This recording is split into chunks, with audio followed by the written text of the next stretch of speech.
I reviewed the marriage registration form and submitted it to the clerk along with my fiancé, Chris. The clerk said, "Let me check this for you," and took the form.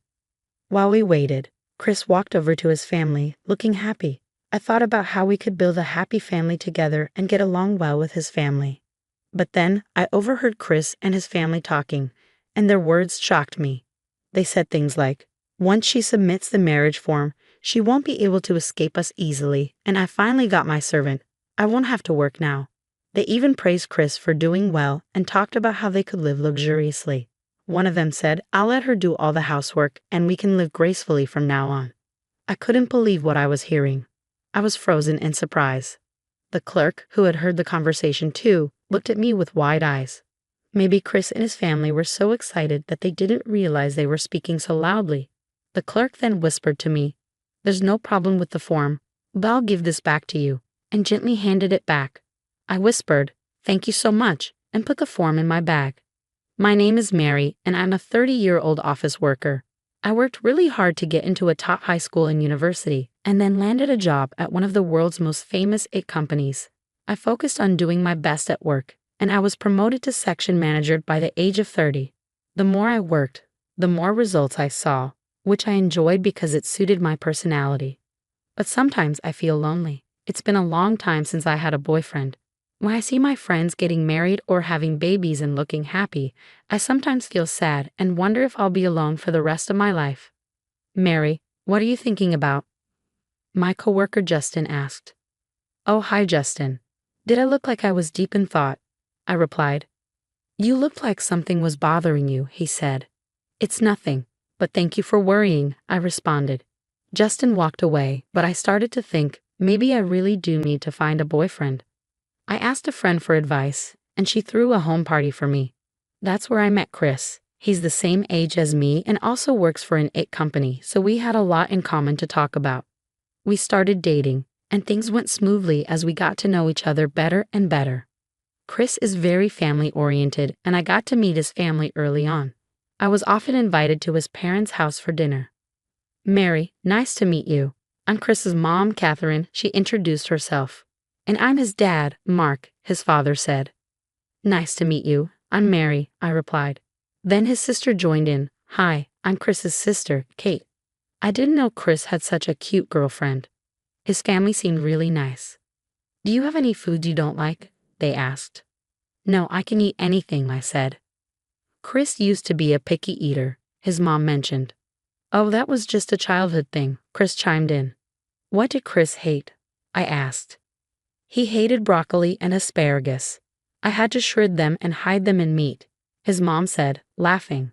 "Mom, stop it. You're embarrassing me," Chris protested.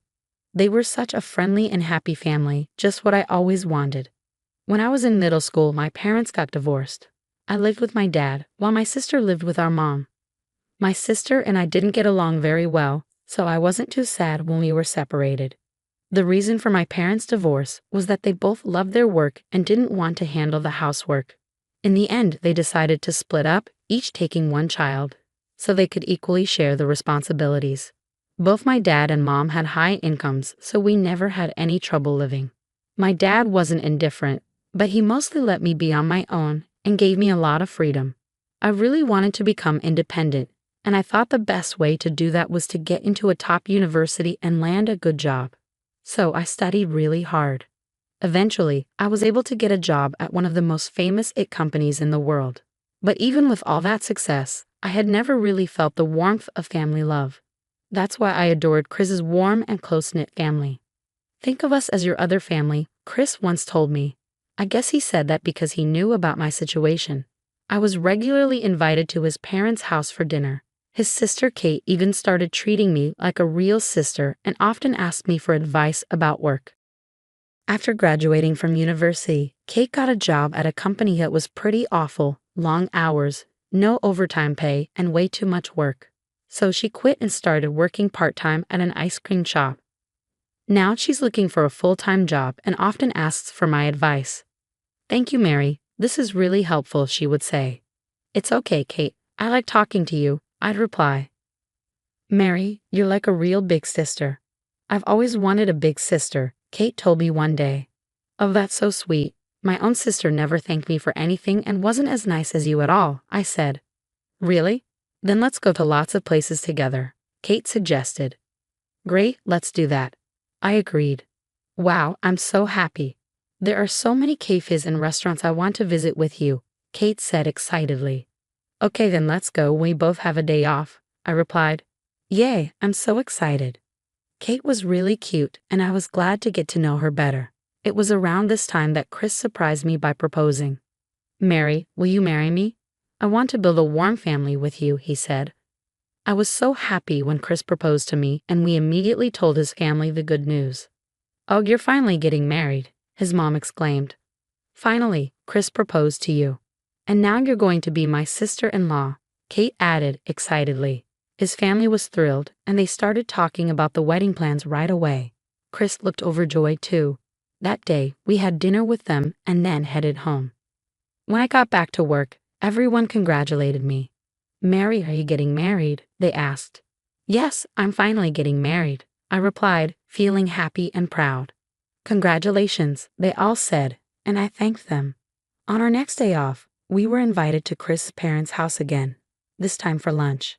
On the way there, Chris said, I have something important to tell you later. Okay, I replied, curious but expecting it to be something good since Chris seemed so happy.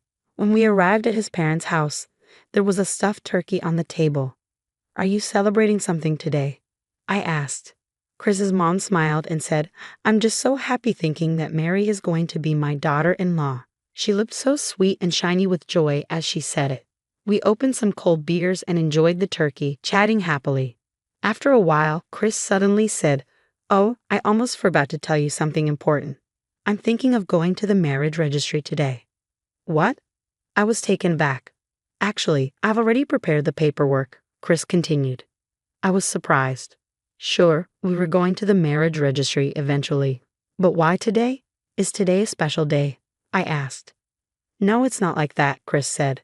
Then why are we doing it today? I asked, still confused. I just wanted to get it done as soon as possible, he explained. But why not wait until after the wedding? I suggested. The wedding is still a long way off, he replied. We had already visited several restaurants and found one we really liked for our wedding. However, it was a very popular place, so we could only reserve it for a few months later. I think we should wait until after the wedding, I suggested, feeling unsure about rushing things. No, I want to be married to you as soon as possible, Chris insisted. The sooner the better for us too, his mom added. Mary, I agree with Chris. You should get married as soon as possible, his dad chimed in. We had been planning to find an apartment that was conveniently located between both our workplaces. But then Chris said, yeah, about that. We were thinking of moving into this house together. What? I was completely surprised. I had assumed we'd be living on our own. I thought we'd be getting our own place. I mean, it takes time to find an apartment, and we also have to prepare for the wedding, Chris explained. That's why I think it would be better to live at my parents' house first and take our time finding an apartment. Chris might have had a point, but the idea of living with his family made me uneasy. I didn't have a great experience living with my own family, and although Chris's family members were all nice, I wondered if it would really be okay. Chris's mom reassured me, we're already ready to welcome you into our family. We understand your situation, so you don't have to worry about anything. After hearing that, I thought I might be able to live with them. Okay, thank you so much, I said, feeling a bit more comfortable. Then let's go to the marriage registry, Kate suggested, and everyone, including Chris and his parents, agreed. I finally said, okay, let's do it, and we all decided to go to the marriage bureau together. Kate, who hadn't been drinking, drove us there. I realized I might have had a bit too many beers and was feeling a little nervous. But as soon as we arrived, I felt the need to go to the bathroom. Before submitting the marriage registration form, I went to the bathroom. When I came back, I saw Chris's parents and Kate chatting happily. I rechecked the form and then submitted it to the clerk along with Chris. The clerk said, "Let me check this for you," and took the form. While we waited, Chris walked over to his family, looking pleased. I felt hopeful about building a happy life with him and getting along well with his family.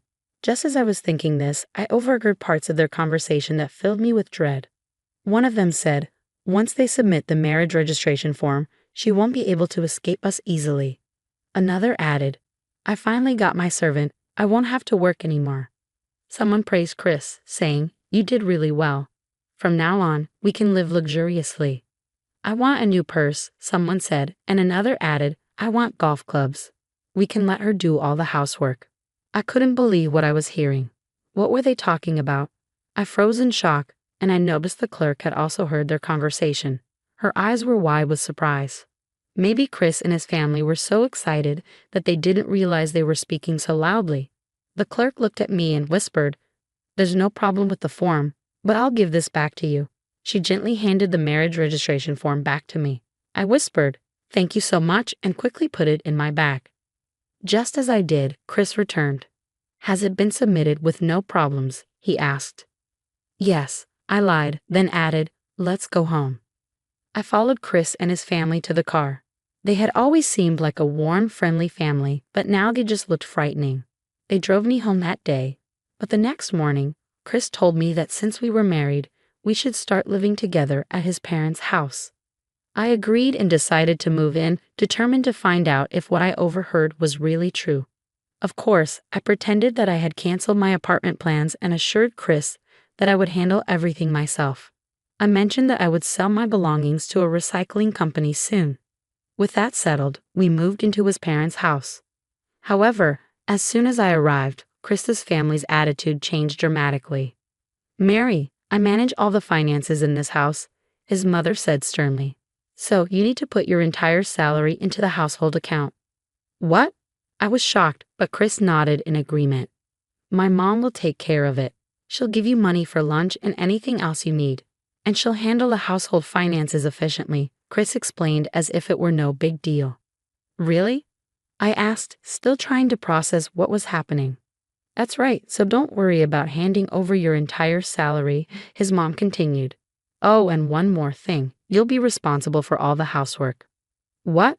I couldn't believe what I was hearing. Do you have a problem with that?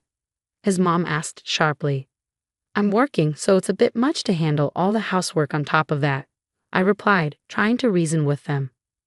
Oh, are you such a coward that you won't even try? She snapped back. What? I was stunned. Shut your mouth and start doing the chores, Chris's dad said, giving me the scariest look I'd ever seen from him. Even Kate chimed in, I like your brown bags. Buy some for me too. Chris added, Mary, you're now my wife and a member of this family, so you need to do everything we tell you to. At that moment, I realized this was their true nature. They had been planning to take advantage of me from the start. I don't want to, I said firmly. What? What'd you just say? Chris's mom asked, glaring at me. I can't accept everything you just told me, I replied, standing my ground. I won't do all the housework, and I won't give you my entire salary, I said firmly. When I said this, Chris and his family became furious. Hey Mary, what are you talking about? You're our daughter-in-law now. Just do what we tell you, Chris's mom said, her voice full of anger. Your only value is to make our lives easier, added Chris's dad. I'm not your daughter-in-law, I replied, standing my ground. What? Chris's mom was stunned. You had that conversation at the marriage bureau, didn't you? I asked. After what I overheard, I decided not to register our marriage. Their faces turned pale. Oh no, did you really not submit the form? Chris's mom asked urgently. I already threw the marriage registration form in the trash, I said. I can't live with people who take advantage of me. Let's just break up. Chris slumped to the floor, clearly devastated. I left the house immediately. It turned out that Chris's family had already planned an overseas trip for the four of them, including booking a luxury hotel and first-class airline tickets, all based on the assumption they'd be getting my salary. Since I broke up with Chris the day before the trip, they had to pay a lot of cancellation fees. Chris asked me to cover the cancellation fees, but of course I refused and blocked him from contacting me. Now, they're about $50,000 in debt and are all arguing with each other. It seems their only connection was money, and their relationships weren't very strong. Mary, did you cancel the marriage? Justin asked when I ran into him. Oh, Justin, you heard about that already, I said. Rumors spread fast, he noted, looking amused. You can laugh if you want, I said. I'm not laughing, I'm actually happy, Justin admitted, though he looked a bit embarrassed. Why's that? I asked. Because it means I have a chance, he replied. A few months later, Justin asked me out and recently proposed to me. I'm so happy now. Chris and his family were only nice to me at the beginning to take advantage of me. I'm relieved I discovered their true nature before we got married. I was curious about what happened next with Justin, but for now, I wish Mary a happy marriage this time around. Thank you for watching. Please subscribe to our channel if you enjoyed the video. See you in the next one.